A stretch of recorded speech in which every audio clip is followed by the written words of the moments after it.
నమస్కారం, welcome to 108 news Telugu. నా పేరు గౌరీ. ముందుగా బులెటిన్ లో హెడ్లైన్స్. 5 లక్షల పరిహారం, కుటుంబంలో ఒకరికి ఉద్యోగం. 18న కరుణా సెంటినరీ స్మారక 100 రూపాయల నాణెం విడుదల. హరీష్ రావు వ్యాఖ్యలు బాధించాయి, కన్నీటి పర్యంతమైన మంత్రి తుమ్మల నాగేశ్వరరావు. జగన్ అధికారంలో ఉంటే పథకాలన్నీ అందేవి, మాజీ ముఖ్యమంత్రి.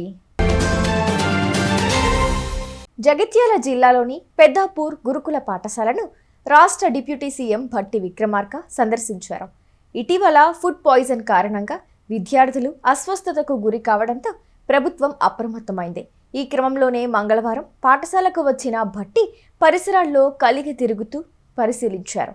గురుకులంలో చనిపోయిన విద్యార్థి తల్లిదండ్రులను పరామర్శించారు. అనంతరం ఆయన మాట్లాడుతూ చిన్నారుల మృతి బాధాకరమన్నారు. బాధిత కుటుంబాలను ప్రభుత్వం తరపున ఆదుకుంటామని హామీ ఇచ్చారు. చనిపోయిన పిల్లల కుటుంబాలకు 5 లక్షల పరిహారం, ఒకరికి ప్రభుత్వ ఉద్యోగం కల్పిస్తామని ప్రకటించారు. గత ప్రభుత్వం పాఠశాలల పట్ల చూపిన నిర్లక్ష్యమే ఇందుకు కారణమని అన్నారు. పెద్దాపూర్ గురుకులంలో మిగిలిపోయిన పనులను తక్షణమే ప్రారంభించి పూర్తి చేయాలని సంబంధిత అధికారులకు ఆదేశాలు జారీ చేశారు.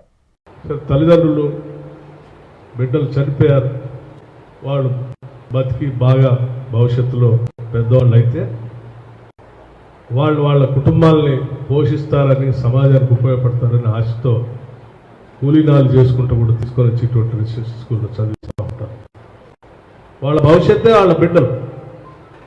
వాళ్ళు లేకపోతే భవిష్యత్తు అంతా అంధకారం, భూమి ఆకాశం కిందలో. వాళ్ళ బాధ అర్థం చేసుకున్నటువంటి ప్రభుత్వం నేను చెప్తా ఉన్నాను. తప్పనిసరిగా తల్లి జరిగిన నష్టాన్ని మేము పోర్చలేదు, కానీ తప్పనిసరిగా మీ భవిష్యత్తు కోసం తల్లిదండ్రులకు సంబంధించి ఈ రెసిడెన్షియల్ స్కూల్ సొసైటీలోనే ఎక్కడో దగ్గర ఉద్యోగం ఇచ్చేటువంటి కార్యక్రమం కూడా తల్లిదండ్రులు చేస్తామని చెప్పి మాటిస్తా ఉన్నాం.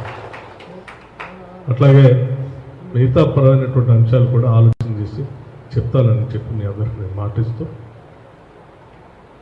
ఇక్కడ చదివిస్తున్నటువంటి తల్లిదండ్రులకి నేను భరోసా ఇస్తాను. మేమందరం కలిసి భరోసా ఇస్తున్నాం. తల్లి, ఏ పిల్లవాడిని ఇక్కడ నుంచి తీసుకొని పోవాల్సిన అవసరం లేదు. ఇక్కడ కావాల్సిన అన్ని జాగ్రత్తలు చర్యలన్నీ స్కూల్ అంతా తిరిగి చూస్తూ ఉంటాం. కావాల్సిన ఏర్పాట్లన్నీ చేస్తాం. బాగా చదివించండి, ఉజ్వలమైన భవిష్యత్తు కోసం పునాదులు వేయండి. దానికి కావాల్సిన సకల చర్యలు తీసుకుంటాం. రాష్ట్ర అవకాశం ఉందో అవసరమైతే ఆ మానిటరింగ్ కంట్రోలింగ్ సిస్టమ్ కూడా ఏర్పాటు చేస్తాం. భవిష్యత్తులో ఎటువంటి ఇబ్బందులు లేకుండా చూస్తాం. రెసిడెన్షియల్ స్కూల్స్, గురుకుల ఇంటిగ్రేటెడ్ రెసిడెన్షియల్ స్కూల్స్ ఇంకా రాబోతూ ఉన్నాయి, పెద్ద ఎత్తున కట్టబోతూ ఉన్నాం. వాటన్నిటినీ పూర్తి అయిపోయిన తర్వాత ఇంకా చాలా బాగుంటాయి. హైజీనిక్ భోజనానికి సంబంధించి కూడా శుచి శుభ్రత కంపల్సరీ పాటించాల్సింది. దానికి సంబంధించి కూడా ఆలోచన చేయండి. దివంగత మాజీ ముఖ్యమంత్రి కరుణానిధి శత జయంతి వార్షికోత్సవాలను పురస్కరించుకుని కేంద్ర ప్రభుత్వం ఆయన రూపంతో 100 రూపాయల నాణెం ముద్రించింది. ఈ నెల 18వ తేదీ సాయంత్రం 6:50 స్థానిక ఓమందూర్ ప్రభుత్వ ఎస్టేట్ ప్రాంగణంలో ఉన్న కలైవానర్ ఆరంగంలో ముఖ్యమంత్రి ఎంకే స్టాలిన్ అధ్యక్షతన నాణెం విడుదల కార్యక్రమం జరగనుంది. సీతారామ ప్రాజెక్టు విషయంలో క్రెడిట్ కోసం తాను ప్రయత్నిస్తున్నానని మాజీ మంత్రి టి హరీష్ రావు తనపై చేసిన వ్యాఖ్యలు ఎంతగానో బాధించాయంటూ మంత్రి తుమ్మల నాగేశ్వరరావు అన్నారు. మంగళవారం మీడియాతో మాట్లాడిన తుమ్మల హరీష్ రావు వ్యాఖ్యలను ఖండించారు. తాను క్రెడిట్ కోసం తాపత్రయపడే వ్యక్తిని కాదని, కీర్తి ప్రతిష్టల కోసం ఆరాటపడే మనిషిని కాదని, ఖమ్మం జిల్లా ప్రజలకు గోదావరి జలాలు అందించాలన్నదే తన జీవితాశయమని స్పష్టం చేశారు. ప్రజలకు చేసిన మంచి ఫ్లెక్సీల్లో కాదు, పనుల్లో కనపడాలని తుమ్మల అన్నారు. తన 45 ఏళ్ల రాజకీయ జీవితంలో ఎన్నో అవమానాలు ఎదుర్కొన్నానని మంత్రి తుమ్మల నాగేశ్వరరావు తీవ్ర భావోద్వేగానికి లోనయ్యారు. శ్రీరాముడు, ఖమ్మం జిల్లా ప్రజల దయతోనే తాను ఇన్నాళ్లుగా రాజకీయాల్లో ఉన్నానని తెలిపారు. ఎన్టీఆర్ కాలం నుంచి మంత్రిగా ఉంటూ జిల్లాకు మేలు చేసేందుకే ప్రయత్నించారని అన్నారు. వంతెన చూస్తే నేను కనపడాలి, రోడ్డు చూస్తే నేను కనపడాలి, నీళ్లు చూస్తే నేను కనపడాలి. ఆ బిల్డింగ్ చూస్తే నేను కనపడాలి తప్ప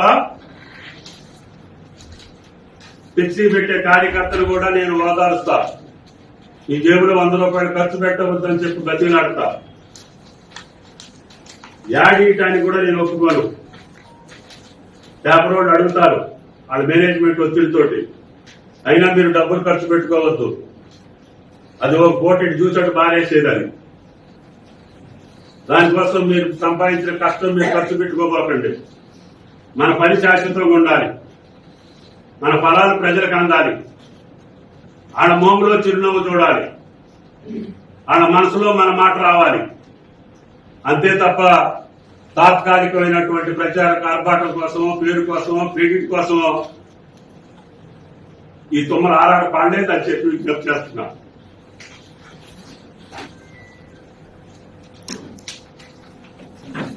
అట్లా అనుకుంటే కొద్ది ఎన్టీ రామారావు గారి దయ వల్ల తెలుగు రంగంలో పార్టిసిపేట్ చేసే అవకాశం వచ్చింది. ఉమ్మడి రాష్ట్రంలో చారిత్రకమైనటువంటి ప్రాజెక్టులు, ఆ రోజు రాయలసీమ ఉద్యమం వస్తే ఆంధ్రీనేవ, గాలేరు నగరి, తెలుగు గంగ ఆ పథకాల్లో భాగస్వామ్యం అయ్యేటటువంటి అవకాశం వచ్చింది, శంకుస్థాపన చేయించే అవకాశం వచ్చింది.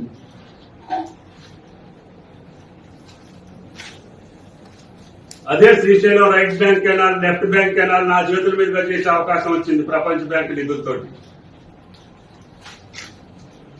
ఆసియాలో కల్లా ఎత్తైనటువంటి ఎత్తిపోతల పథకం ఈరోజు SLBC Elimineti Madhavareddy lift irrigation 3 సంవత్సరాల కాలంలో పూర్తి చేసి నీళ్లు వదిలి నా మాట నిలబెట్టుకున్న ఆ రోజున. టన్నెల్ లేట్ అవుతుంది, ఎస్ఎల్బిసి టన్నెల్ 27 దాకా పూర్తి కాదు. ఈ లోపల నాగార్జున సాగర్ నీళ్లు కరువు పీడిత ప్రాంతమైనటువంటి నల్లగొండకు చేరాలి. ఫ్లోరైడ్ పీడిత ప్రాంతమైనటువంటి ఆ ప్రజలకి మీరు చూశారు, కాళ్ళు వంకరపై, నడువు వంకరపై, మునుగోడు, దేవరకొండ ప్రాంతాల్లో ప్రజల యొక్క ఇబ్బందులకి మంచినీళ్ళు లేక ఫ్లోరైడ్ నీళ్లకు బాధపడేటటువంటి వాళ్ళకి నీళ్లు అందించాలని చెప్పి ఎస్ఎల్బిసి పూర్తి చేసి అక్కంపల్లింగ్ బ్యాలెన్స్ రిజర్వాయర్ ద్వారా తాగునీరు ఇచ్చి హైదరాబాద్ కి మంచినీళ్లు కూడా ఆ పథకం ద్వారా అనుసంధానం చేశాం. 2 లక్షల ఎకరాలకి ఎస్ఎల్బిసి ద్వారా సాగునీరు ఇచ్చాం. కింద ఫ్లడ్ ఫ్లో కెనాల్ ద్వారా మళ్ళీ 80,000 ఎకరాలకి నీళ్లు ఇచ్చాం. సాగర్ మీద ప్రతి లిఫ్ట్ మీద నా చెయ్యి ఉంది, నా పేరుంది. నేను నీళ్లు చల్లుకోలేదు, నేను క్రెడిట్ తీసుకోలేదు. ఆ రైతుల ఆనందం, వాళ్ళ పంటలు చూసి ఆనందపడేవాడిని తప్ప టెక్స్టైల్ చూసి ఆనందపడేవాడిని కాదు.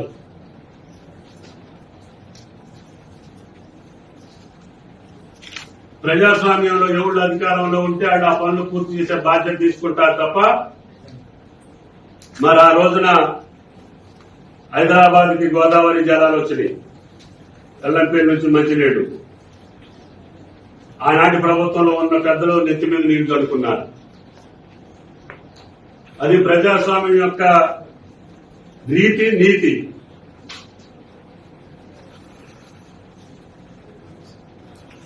దాన్ని కూడా అర్థం చేసుకోకుండా మేం చేస్తే మీరు తీసుకున్నారు, మేం చేస్తే మేము తీసుకున్నారు, ఇది మాది, ఇది మీది అంటే ప్రజాస్వామ్యంలో మాది మీది ఉండదు, ప్రజలది ఉంటుంది. ఈ ఆస్తి ప్రజలది. ఆడ కష్టంతో, ఆడ రక్తంతో, ఆడ చెమటతో వచ్చినటువంటి నిధులతోటి నిర్మాణం చేసినటువంటి ప్రభుత్వ కార్యక్రమాలు తప్ప నీ సొంతం నా సొంతం ఉండదు. ప్రజలు ఎవరిని గద్దెనెక్కిస్తే ఆడ చేసే అధికారం ఉంటుంది వాళ్ళకి. మరి నేను ఆ రోజున అలైన్మెంట్ చేసి ఓఆర్ఆర్కి ల్యాండ్ ఎక్విజిషన్ చేసి పనులు ప్రారంభించే టయానికి రాజశేఖర రెడ్డి గారి ప్రభుత్వం వచ్చింది. ఆయన గారి హయాంలో ఓఆర్ఆర్ పూర్తయింది. కొద్దిగా మిగిలిపోతే కోయలకండ దగ్గర టీఆర్ఎస్ ప్రభుత్వంలో కూడా పూర్తి చేశాం. మరి దానికి మనం దాని మీద జరగొద్దా? మరి దాని మీద కూడా మనం రుజువు తిరుగుతున్నాం కదా. రాజశేఖర రెడ్డి గారు చేసింది, చంద్రబాబు గారు కన్సీవ్ చేసింది, మనం ఎట్లా తిరుగుతున్నాం? మెట్రో రైలు ఆ రోజు కన్సీవ్ చేస్తే మన ప్రభుత్వంలో ఇక్కడ పూర్తయినప్పుడు ప్రధానమంత్రి గారితో మనం కూడా ఎక్కి తిరిగాం కదా మెట్రో రైలు. మరి ఆడు చేసిన దాన్ని మనం ఎట్లా తిరుగుతాం? అందుకని ప్రజాస్వామ్యంలో నాది నీది ఉండదు, మాది మీది ఉండదు. ప్రజల నిర్ణయం, ప్రజల ఆస్తి, ప్రజల కష్టం, ప్రజల ట్యాక్స్. ఈ ఆస్తులు ప్రజలే తప్ప నీ సొంతం నా సొంతం కాదు. తాను అధికారంలో ఉంటే పథకాలన్నీ ప్రజలకు అందేవని మాజీ ముఖ్యమంత్రి వైఎస్ జగన్ అన్నారు. రైతులు సంతోషంగా ఉండేవారని, విద్యా దీవెన, వసతి దీవెన అంది పిల్లల తల్లుల్లో ఆనందం వెళ్లి విరిసేదని పేర్కొన్నారు. విశాఖ స్థానిక సంస్థల ఎమ్మెల్సీ ఎన్నికల సందర్భంగా మంగళవారం అనకాపల్లి, చోడవరం, మాడుగుల నియోజకవర్గాలకు చెందిన ఎంపీటీసీలు, జెడ్పీటీసీలతో తాడేపల్లిలోని క్యాంపు కార్యాలయంలో సమావేశమయ్యారు. ఎందుకనంటే చంద్రబాబు నాయుడు గారి క్యాంపెయిన్ కూడా మనం చూసాం. జగన్ ఏమో పలావ్ ఇచ్చాడు, బాగానే చూసుకున్నాడు. కానీ చంద్రబాబు నాయుడు బిర్యానీ పెడతానన్నాడు. తీరా చూసేసరికి పలావు పోయింది, బిర్యానీ పోయింది, పస్తు పండుకోవాల్సిన పరిస్థితిలో ఈ పొద్దు మేము ఉన్నాము అని చెప్పి ప్రజలందరూ కూడా అనుకుంటా ఉన్న పరిస్థితిలో ఈరోజు రాష్ట్రాన్ని చూస్తూ ఉన్నాం. ఈరోజు వైఎస్ఆర్ కాంగ్రెస్ పార్టీయే, మన పార్టీయే అధికారంలో ఉంటే ఈ పార్టీకే మీ జగన్ రైతులందరికీ రైతు భరోసా ఇచ్చేసిండు. ఈ పాటికే రైతు భరోసా సొమ్ముతో వ్యవసాయంలో రైతులందరూ కూడా చక్కగా వ్యవసాయం చేసుకుంటూ కనిపించుండేవారు. వైఎస్ఆర్ కాంగ్రెస్ పార్టీయే ఉండింటే, మీ జగనే ముఖ్యమంత్రిగా ఉంటే ఈ పాటికే బడులకు పోతా ఉన్న పిల్లలందరూ కూడా సంతోషంగా బడులకు పోతూ ఉందరు.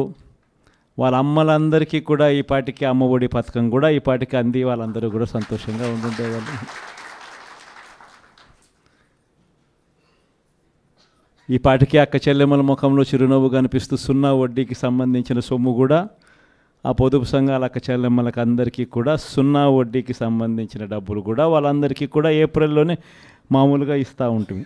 ఎన్నికలు కాబట్టి, కోడ్ కాబట్టి ఒక అటు ఇటుగా పోయినా కూడా మనం వచ్చిన వెంటనే ఈ పార్టీకే మీ జగనే ఉంటే ఆ సొమ్ములు కూడా వచ్చి ఉండేటివి.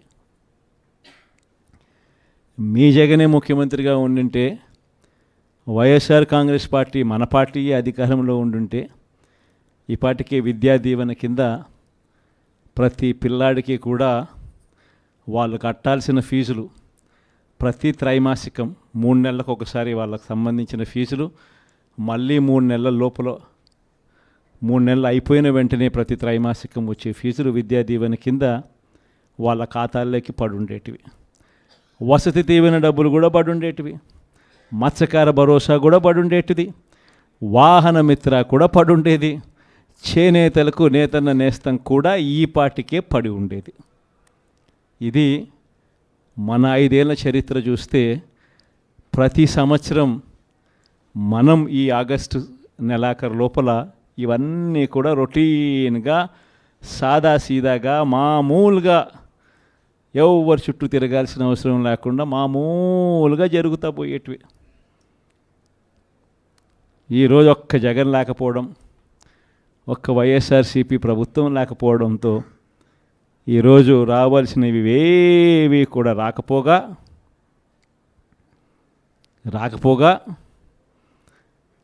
ఇంటికే వచ్చి తలుపు తట్టి చిక్కటి చిరునవ్వుతో ఇచ్చే పరిస్థితులు కూడా పోయింది. బియ్యం అయితేనేమి, పెన్షన్లు అయితేనేమి, అయితేనేమి వీళ్ళంతా కూడా ఇప్పుడు జన్మభూమి కమిటీల చుట్టూ లేకపోతే తెలుగుదేశం పార్టీ నాయకుల చుట్టూ వాళ్ళ ఇళ్ళ చుట్టూ తిరగాల్సిన పరిస్థితి మళ్ళా కనిపిస్తూ ఉంది. ఇచ్చిన ప్రతి మాట కూడా మోసం చంద్రబాబు నాయుడు చేస్తూ ఉన్నది అనేది తేట తెల్లంగా తెలిసిపోయే విధంగా తన పాలన సాగుతూ ఉంది. చూసారుగా, ఇవి ఇవాల్టి బులెటిన్ అప్డేట్స్. మరో బులెటిన్తో మళ్ళీ మీ ముందుకు వస్తాను. అంతవరకు కీప్ వాచింగ్ 108 న్యూస్ తెలుగు.